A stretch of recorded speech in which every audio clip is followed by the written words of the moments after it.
Hey guys, how's it going? Austin with High Status here. I hope you guys are having a wonderful day today. Alright, today I'm going to be talking about how to understand your analytics.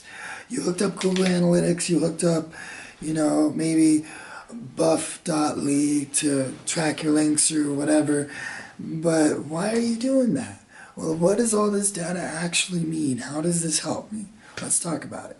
Alright, so analytics are like your number one key when it comes to online sales funnels.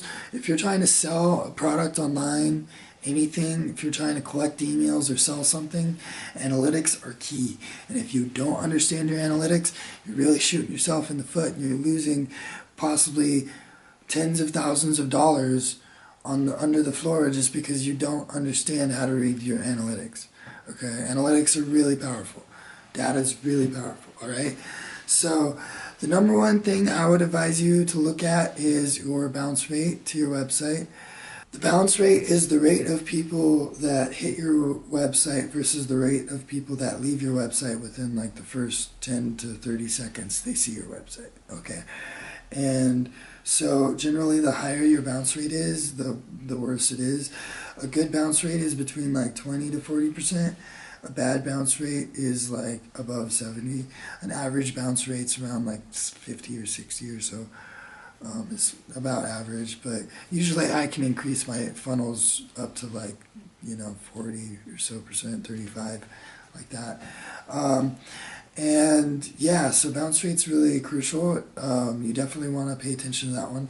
The next one is like on every advertisement you do, on everything you do online, you gotta hook up your analytics.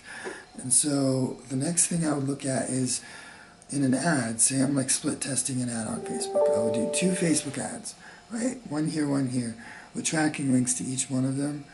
Like you've got your Facebook pixel, so you can look at that data and see exactly how each ad is performing, right? You can see how many people looked at it versus how many people liked it. And if a lot of people are looking at it, but not a lot of people are liking it, you got to change some stuff. You know what I mean? But if a lot of people are liking it, but not a lot of people are clicking on it, like you still might have to change some stuff. You need a deeper call of action. You weren't quite convincing enough to get them to go to your website, for example. And so you can split test things like have 2 different images with the same text on Facebook and see which one's more effective. And analytics will tell you which one's more effective very clearly. And so that's where analytics comes in really, really well. And so if a lot of people are coming to your website, then leaving, then maybe your website's the problem. But if a lot of people are not even getting to your website, then your ads are the problem, right?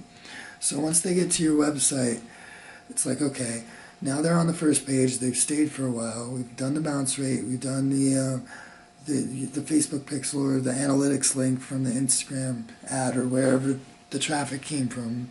We figured out how to do that part, how to get the traffic in.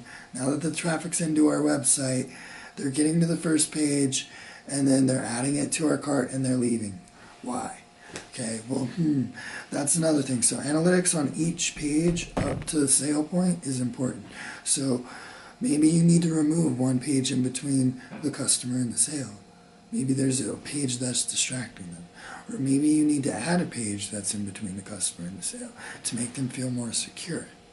Maybe you need to change the checkout page so it looks different. Or maybe your checkout process has something wrong with it. These are things that you can easily test and see with analytics once you have it hooked up. So if you truly understand your analytics on all of your social media, on how to grow it, I mean, analytics applies to everything between sales and growing your social media to like just anything online. Analytics is super crucial. So if you don't understand your analytics, definitely hire somebody to do it for you, somebody that knows what they're doing, because you're going to make a lot of money off that person. Alright, so I hope that this video helps you out, and you guys have a wonderful day.